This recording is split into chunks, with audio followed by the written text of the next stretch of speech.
I've said it before and I will say it again. Louisiana may just be the most haunted place in the world. I mean, sometimes it feels like there are more ghost stories about that state than there are stars in the sky. Welcome back, most amazing crew. Today we are back with yet another countdown of the most haunted places in Louisiana, our third installment to be exact. So let's not waste any more time and get into the good stuff. Starting us off at number 10 is Louisiana Old State Capitol. This neo-Gothic cathedral-like castle was built back in 1846 after the Louisiana legislature decided to relocate the capital away from the sinful lifestyle scattered across New Orleans. For many years it housed some of the most esteemed and prestigious lobbyists and lawmakers, and although it's no longer used for politics, it is far from empty. Said to be haunted by numerous entities like a security guard and a girl who lived nearby during construction, the most notorious is that of Pierre Cuvion. Once a senator in the Capitol's prime, it said Pierre dropped dead from a heart attack in the building after a spirited speech about the corruption of politics. Visitors say his ghost still haunts the halls to this day, and he can often be heard stomping around the Senate floor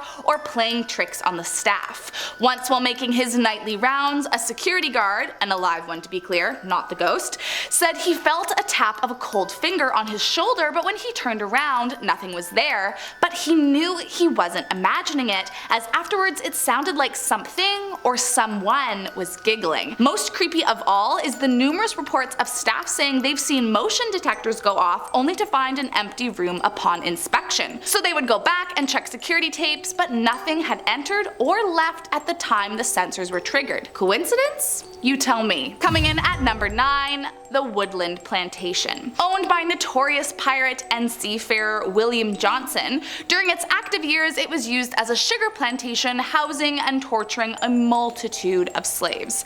It likely comes as no surprise that Johnson was not revered as a kind man. Not only did he frequently kill for his job at sea, but he was notoriously cruel to his slaves too, with many reporting he would not bat an eye, executing or beating any who dared question his power or step out of line. Today, those brave enough to visit report hearing the cries of the tortured souls echo through the house, as well as lights turning on and off independently, and unexplainable bursts of cold air even in the blistering heat of summer. Most terrifying though is those that have witnessed the ghost of Pierre Lafleur, a man who briefly lived at the house after its days as a plantation, who after running out of money took to the chandelier in the living room and tragically ended his life. I will not be taking my chances with that one. Next up at number 8 is the USS Kidd. Maybe I just watched too much Pirates of the Caribbean as a kid, but there is something extra scary about a haunted ship. During World War II, this boat was a destroyer ship for the US Navy named after Admiral Isaac Kidd. Kidd tragically lost his life to the attack on Pearl Harbor, but surprisingly this isn't where the boat gets its ghost story from. On April 11th, 1945, a Japanese plane committed a attack, plummeting into the boat, killing 38 sailors and leaving 55 others badly wounded. Today it's no longer used as a warship, but remains docked in the Baton Rouge as a war memorial, and all that enter say they've felt spirits of the sailors who lost their lives inside. Visitors claim to see full-bodied apparitions of the spirits decked out in their war uniforms, as well as ghostly arms and legs creepily floating around, looking as if they were brutally ripped from the rest of the body. But whatever you do, just stay away from the sleeping quarters, as that's where things get even worse.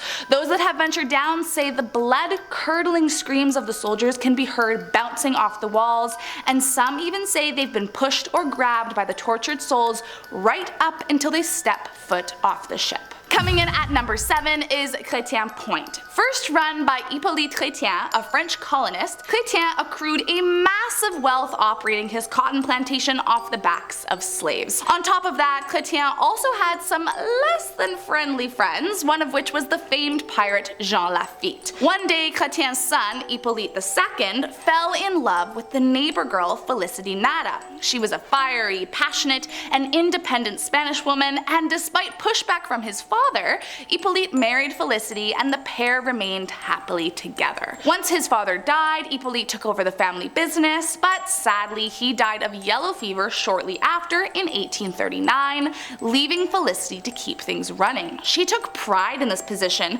and accrued even more wealth than her father-in-law or husband ever had, eventually even becoming friends with the pirate Jean Lafitte herself, just as her father-in-law had. But after Lafitte's death, his crew thought they could pull the wool over Felicity's eyes and steal from her beloved home. But they were no match for the widow. Upon the break-in, she shot a pistol right between the eyebrows of one of the pirates, sending the rest running for their lives. Eventually, Felicity died, but eternally devoted to her plantation, her spirit has never left. Visitors say you can still hear the deadly gunshot clear as day in the hall, as well as the sound of bodies tumbling down the stairs. Just be careful if you do decide to visit. Felicity does not always take kindly to visitors. Next up at number 6 is LaBeau Mansion. Once the plantation of a wealthy businessman in 1846, in 1905 the property was sold and converted into a hotel and casino. Now at the time, gambling was outlawed in New Orleans, but it became quite the popular hang spot during Prohibition. While patrons were likely pulled in by the promise of booze and gambling,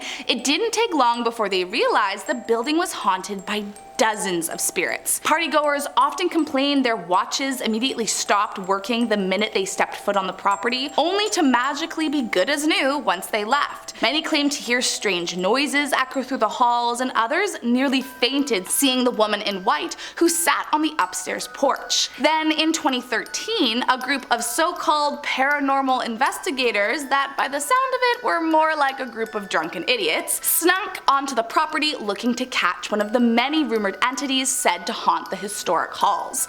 But having no real clue what they were doing, decided to light fire on the building in an attempt to provoke the spirits to show themselves. Sadly, all they did was burn it down. However, the fire was no match for the spirits. Even without the walls to hold them in, all the entities remain haunting the property. Those that walk by say their watches still stop working the minute they step foot on the property, and sometimes at night you can hear the cries of the terrifying woman in white. Next up at number 5 is Loyd Hall Plantation. After leaving his London family for a new life in America, William Loyd built his plantation in 1820. It's rumored that Loyd was actually exiled from his family's insurance dynasty, hence his sudden move to America, but no one actually knows for sure. Like all plantations of the time, it was a cruel and brutal place for the slaves, but the owner was swimming in money and profit. That was, however, until the Civil War, when it was discovered that Loyd was working as a double spy for both the Union and Confederacy. Once word got out, Union soldiers stormed his house and tarred and feathered him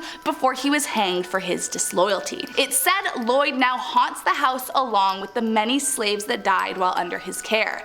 But that's not all. Others reported a Union soldier named Harry who was shot while hiding in the attic, as well as Loyd's niece who, after being left at the altar, jumped out the second-story window to her death. Those brave enough to step on the property claimed to hear piano and violins despite no one playing, ringing doorbells when no one is outside, and see furniture moving around all on its own. Some say that if you listen carefully, you can still hear the screams of William Loyd echo across the property. Coming in at number 4, Houmas House. By this point, I am sure you have put together that there were a lot of plantations in Louisiana during the early 1800s. Among that list is Houmas House. Said to be haunted by countless spirits of tortured souls from its time as a plantation, the ghosts that live here are sure to send you running for the hills. Among them are 16 souls said to be trapped inside oak trees across the property. All the souls trapped inside lost their lives during a dangerous construction project gone wrong. The trees were a cherished entity to the house, but workers cut down many of the historic oak trees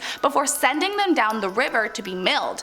There were 16 profiteers set off aboard the backs of the big tree trunks, but somehow their bodies were never recovered. It's said they remained trapped inside the trees as punishment, stuck on the property they tried to cheat. Among the haunted trees is a mysterious girl in a blue dress, often seen staring at visitors while she remains perched at the top of a staircase, but in the blink of an eye she'll disappear into thin air. And if a creepy girl apparition and Harry Potter trees don't scare you, then just wait until you feel the hand of a cold spirit grab your shoulder. You will never want to return as long as you live. Coming in at number 3, Taylortown Tower. Once a booming church amongst the community, shortly after its opening in 1906, membership began declining at a rapid rate, and soon the church became abandoned and used for hay storage for the nearby farmers. But how did it go from a church into a bell tower?